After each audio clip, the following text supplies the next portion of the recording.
Guys TNPSC group 4 9/6/2024 நீ கேட்ட ஒரு மேக்ஸ் क्वेश्चन ப்ரீவியஸா 4 வீடியோ போட்டுருக்கோம். அந்த வீடியோ பார்க்கலாம்னு பாத்துருங்க. இந்த क्वेश्चन பாருங்க, உயரம் 4 மீட்டர் மற்றும் அடிப்பரப்பு 500 சதுர மீட்டர் கொண்ட உருளையின் கன அளவு கேக்குறாங்க. வால்யூம் கன அளவு 4 ஆப்ஷன் கொடுத்திருக்காங்க. 2000 meter square, 2500 meter square, 2100 meter square, 2700 meter square. ஈ வந்து விடை தெரியவில்லை அப்படின்னு சொல்றாங்க. சோ ஒரு உருளை எடுத்துட்டோம் அப்படின்னா இப்படி இருக்கும். அதனுடைய உயரம் வந்து h வந்து எவ்வளவு சொல்றாங்க? 4 மீட்டர் அப்படின்னு சொல்றாங்க.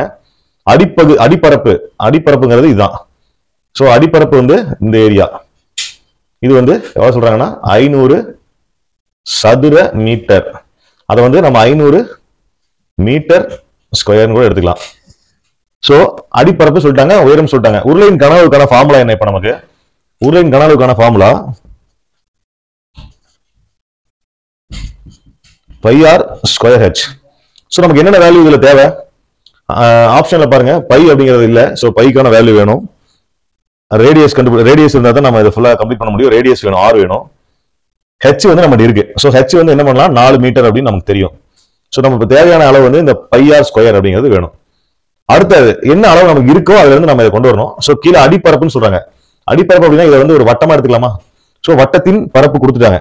வட்டத்தின் பரப்பு πr ஸ்கொயர். வட்டத்தின் பரப்புக்கான formula πr square. πr square வந்து நமக்கு 500 மீட்டர் ஸ்கொயர்னு கொடுத்துட்டாங்க. சோ இது மீட்டர்ல இருக்கு, இது மீட்டர்ல இருக்கு. நம்ம எதையும் கன்வெர்ட் பண்ண தேவையில்லை. ஏன்னா ஆன்சரும் நமக்கு மீட்டர்ல தான் இருக்குது. சோ இப்போ வந்து உருளையின் கன அளவுக்கான ஃபார்முலா நமக்கு ஆல்ரெடி போட்டிருக்கோம். πr square h. πr ஸ்கொயருக்கான value என்ன?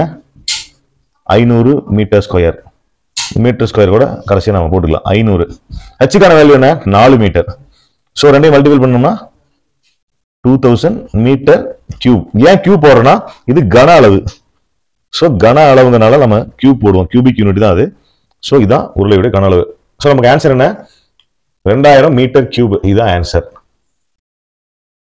சோ இதுல வந்து நம்ம கவனிக்க வேண்டிய விஷயம் என்னன்னா, நமக்கு என்னென்ன அளவீடுகள் கொடுத்துருக்காங்கன்னு பார்க்கணும். அதை ஏதாவது கம்பைண்டா கொடுத்தாங்கன்னா இந்த மாதிரி நமக்கு எல்லா அளவீடுகளுடைய ஃபார்முலாவும் தெரிஞ்சதாக வட்டம், சதுரம், கன அளவு இந்த மாதிரி வட்டம், சதுரம், உருளை இந்த மாதிரி எல்லாத்துடைய கன அளவு, பரப்பளவுக்கான ஃபார்முலா தெரிஞ்சா மட்டும்தான் நம்ம வந்து இதை ஃபைண்ட் அவுட் பண்ண முடியும்.